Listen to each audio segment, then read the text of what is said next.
안녕하세요. 액션러닝 코리아 이영민입니다. 오늘은 라포 관계 형성 게임이라고 하는 주제로 라포라는 책과 비거 게임 그리고 기브앤테이크라는 게임 세 권을 가지고 여러분과 함께 사람을 만나고 강의하는 데 도움이 되는 그런 좋은 자료가 되기를 기대합니다. 끝날 때까지 끝난 게 아니라고 하죠. 마스크 쓰고 손 씻고 사람 많은 곳에 가지 않는 거리 두기는 자기 관리의 이제 기본이 되어 가고 있습니다. 라포라는 책입니다. 메이엄 웹스터 사전에 보면은 라포는 조화와 순응, 화합, 호감이 주를 이루는 관계라고 이렇게 정의를 내리고 있습니다. 한마디로 얘기하면 라포란 서로 공감하며 의사소통할 수 있는 기술이자 능력입니다. 앤서니 라빈스란 그 내 안에 잠든 거인을 깨워라라는 책을 쓰신 분이죠. 지금은 토니 라빈스라고 하는 이름으로 많은 활동을 하고 책을 쓰고 계신데 동기부여 전문가입니다. 라포는 상대방의 세계에 들어가 당신이 그를 이해하고 강력한 유대감을 갖고 있다고 느끼게 만드는 능력이다. 이렇게 이야기합니다. 라포는 관심과 호감, 이해가 바탕이 된 긍정적인 반응이죠.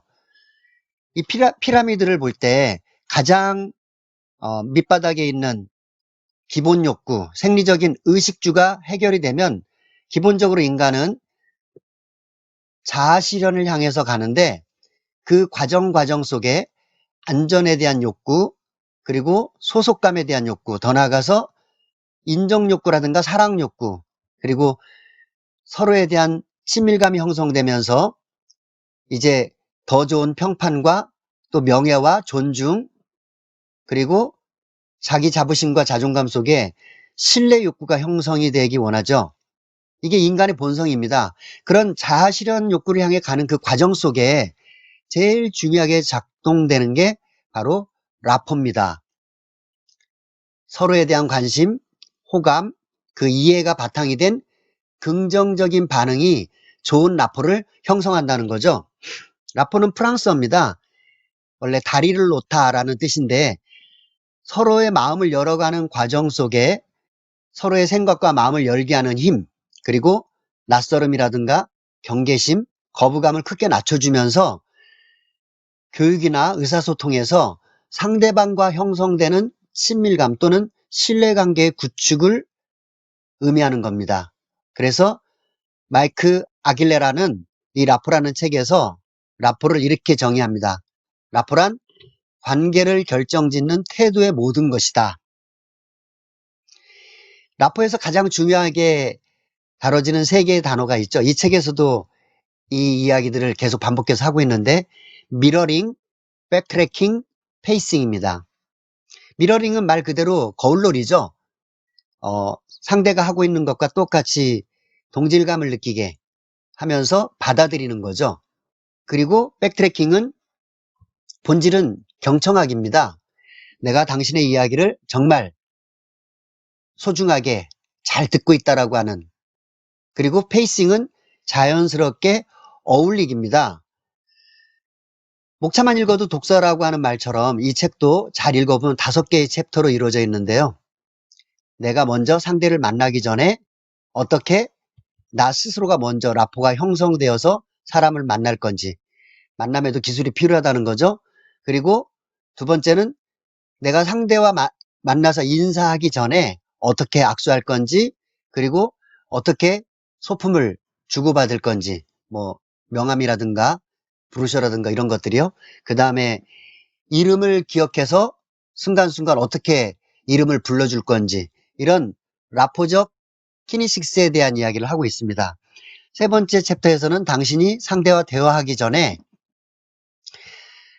나의 가장 중요한 악기인 목소리를 어떻게 사용할 건지, 그리고 만나기 전에 리허설을 하는 거죠. 한번 이렇게 떠올려 보는 겁니다. 그러면서 어떻게 내가 표현할 거고, 어떻게 말할 거고, 어떻게 몸동작을 할 건지, 그런 한번 상대와 만나기 전에 최상의 그런 전체적인 그림을 한번 그려보는 거죠. 네 번째 챕터에서는 당신이 상대에 대해 질문하기 전 어떤 동기로 어떤 기준을 가지고 어떻게 질문을 할 건지에 대한 라포 형성을 위한 중요한 질문 기법에 대한 이야기를 하고 있고요. 다섯 번째는 당신이 상대와 만나고 나서 그 다음이 중요하다는 거죠. 그래서 라포, 상대의 경계심을 허물고 그 안에 들어가서 서로 친밀감을 형성하는 이 기술을 활용하기 위해서 이 라포라는 책을 한번 꼭 읽어보시기를 바랍니다. 두 번째 책입니다. 비거 게임이라는 책입니다. 국민대 교수를 하고 계시는 김현수 교수님께서 쓰셨고요. 비거 게임 코리아 대표로 계시죠. 이 비거 게임은 비거 게임 철학인 개인의 갈망이 사회에 공헌한다라고 하는 이 기반 위에서 비거 게임을 통해서 새로운 프레임과 다양한 시각으로 자신을 관찰할 수 있게 하고 복잡한 주변 환경을 명료하게 이해할 수 있게 해주는 장점이 있습니다. 두 번째, 전인적인 인격과의 만남으로 스스로 변화하고 창조하는 존재인 최고의 나, 베스트 셀프라고 하죠. 그 최고의 나를 인식할 수 있게 해주고요.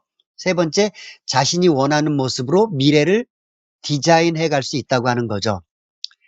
우리가 살아가는 인생이란 단순히 성공과 실패의 이분법적 구도가 아니라는 겁니다. 성공에서 오는 충만감, 그리고 실패를 통해서 배우는 성장의 이중주가 우리 인생을 만들어냅니다. 지금 보시고 있는 이 장표가 비거게임의 핵심입니다. 비거게임 책에 보면은 최고의 나를 발견해서 비거게임을 해나가는 다양한 사례들이 나오고 있는데 결국은 이 9개의 보드 위로 모든 것들이 귀결됩니다.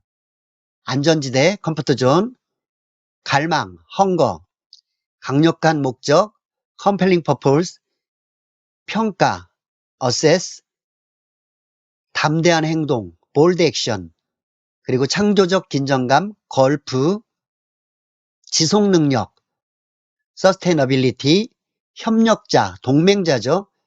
앨리스, 그리고 인베스트먼트, 투자입니다. 지금 내가 어디에 투자해야 되는지, 그 다음에 강력한 목적을 생각할 때 어떤 느낌이 드는지, 지금 내가 진정으로 원하는 게 뭔지, 현재 나의 안전지대는 무엇이고, 지금 나는 어디에 있고, 어떻게 하고 있는가, 지금 내가 해야 할 담대한 행동은 무엇인가, 다양한 질문을 통해서 서로 관계를 형성하고 서로의 마음을 열어가면서 최고의 나를 발견하게끔 서로 도와주는 거죠. 목차만 읽어도 독서다. 이 책도 진정한 변화를 원한다면 비거 게임 플레이어가 되라는 거죠.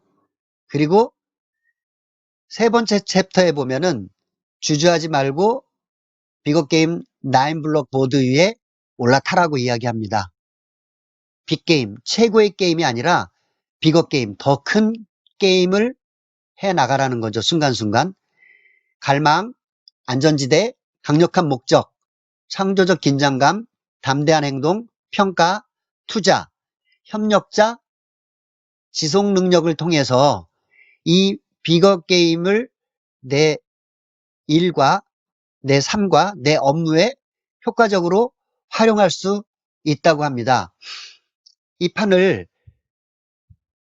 꼭 바닥에 그려놓고 직접 올라서서 할 수도 있겠지만 그냥 이렇게 화면에 놓거나 아니면 한 장의 시트에 이것을 펼쳐놓고 책상에 앞에 앉아서 지금 내가 현재 어디에 있는지 9개의 보드판을 이렇게 둘러보는 거죠. 그리고 난 다음에 그 위치가 설정이 되면 그 질문을 던지면서 그 질문에 스스로 셀프 코칭을 하는 겁니다. 리더답게, 매니저답게 또는 자기의 역할에 맞게끔. 그리고 더 나아가서 어디로 내가 지금 가고 싶어 하는지, 어디로 가야 되는지, 나에게 어떤 사람, 어떤 환경이 필요한지, 어떻게 지속 가능한 성장을 계속 해나갈 건지에 대한 그런 질문들을 매일 아침마다 순간순간 할 수가 있습니다.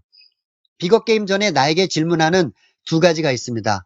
보드판 위에 올라서서 나는 지금 어디에 있는 거지? 그리고 앞으로 나는 어디로 갈 것인가에 대해서 계속 한 2, 3분짜리 비거 게임, 코칭 게임을 할 수가 있습니다.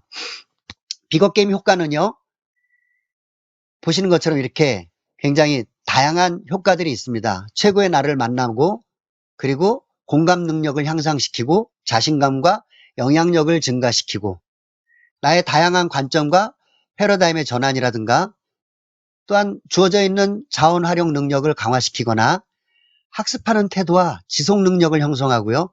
내가 원하는 현실을 삶의 변화를 일으키는 습관 형성으로 만들어 나갈 수가 있습니다. 세 번째 책 애덤 그랜트의 Give and Take입니다. 이 책의 핵심도 정말 수백 개의 다양한 분야의 사례를 이야기하고 있는데 내가 기버냐, 테이커냐, 매처냐 이 세 가지입니다. 기버는 나보다 다른 사람의 이익을 먼저 생각하고 조건 없이 베푸는 사람. 테이커는 남에게 베풀기보다는 내 이익을 먼저 챙기는 사람. 매처는 받는 만큼만 주고 주는 만큼만 받으려고 하는 사람입니다. 책 표지에 보면은 주는 사람이 성공한다 이렇게 이야기합니다. 먼저 주는 사람이 되라고 하는 거죠. 이 책에서 이야기하려고 하는 핵심은 기버가 되라는 겁니다. 성공의 사닥다리, 즉 성공의 피라미드의 제일 아래쪽에 많은 사람이 있는데 기버는 결국 이 성공의 사다리인 밑바닥으로 떨어진다고 애덤 그랜트는 이야기합니다. 이유는 뭐냐면 만만한 사람 정도로 치부되어서 호구로 전락하고 다른 사람에게 이용당하거나 피드백 없는 양보를 계속 퍼주다가 제풀에 나가 떨어지는 기버들이 이 바닥에 많이 존재한다는 거죠. 그런데 놀라운 것은 동시에 이 성공 사다리의 제일 윗자리인 꼭대기에도 기버들이 차지하고 있다는 거죠. 자기 분야에서 최고의 자리에 오른 사람들이 살아있는 그 기버들의 이야기가 이 책 안에는 차고 넘칩니다. 매처와 테이커는 단기적으로는 매처가 굉장히 젠틀하고 또 테이커는 영리하고 순간순간 이익을 보는 것 같지만 장기적인 관점에서 보면 결국은 기버가 타인과의 상호작용에서 성공한다는 거죠.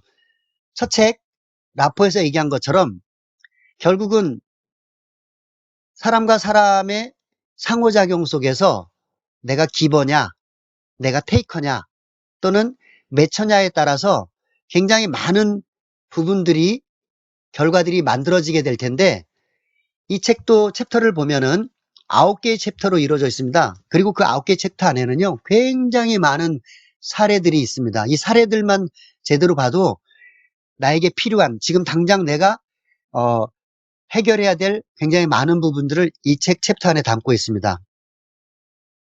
투자 회수 누구죠? 모든 사람들은 자기가 투자한 만큼 회수하려고 하죠. 그런데 통념을 거스르는 성공을 이뤄내는 기버들에 대한 이야기들을 많이 이야기하고 있습니다. 충분히 베풀면서도 생산성을 유지하는 사람들의 비밀이 있고요. 승리를 독차지하지 않는 행위의 놀라운 가치 속에 기버들은 공유하고 함께 성공하려고 한다는 거죠.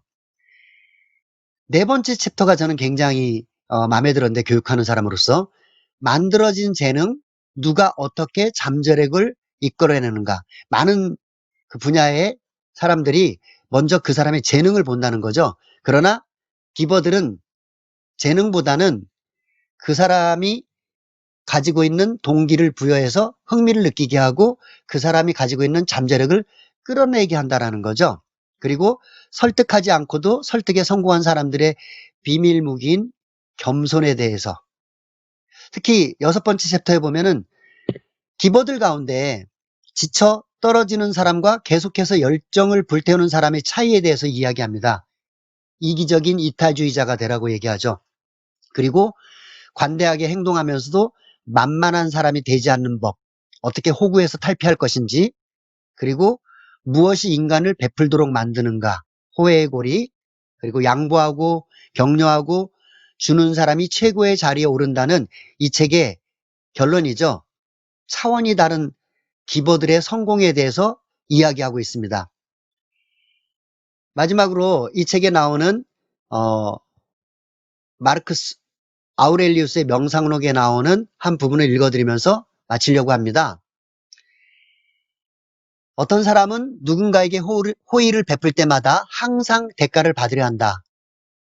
또 어떤 사람은 항상 되돌려 받으려 하지는 않지만 자신이 베푼 것을 절대 잊지 않고 빚을 떠안겼다고 생각한다. 그러나 아예 잊는 사람도 있다. 그들은 포도를 맺은 나무처럼 남을 도와준 다음 아무것도 되돌려 받으려 하지 않으며 다른 일을 시작한다. 우리 모두 그런 사람이 되어야 한다. 로마 황제였던 아우렐리우스가 명상록에서 한 이야기입니다. 주는 사람이 성공한다고 하죠.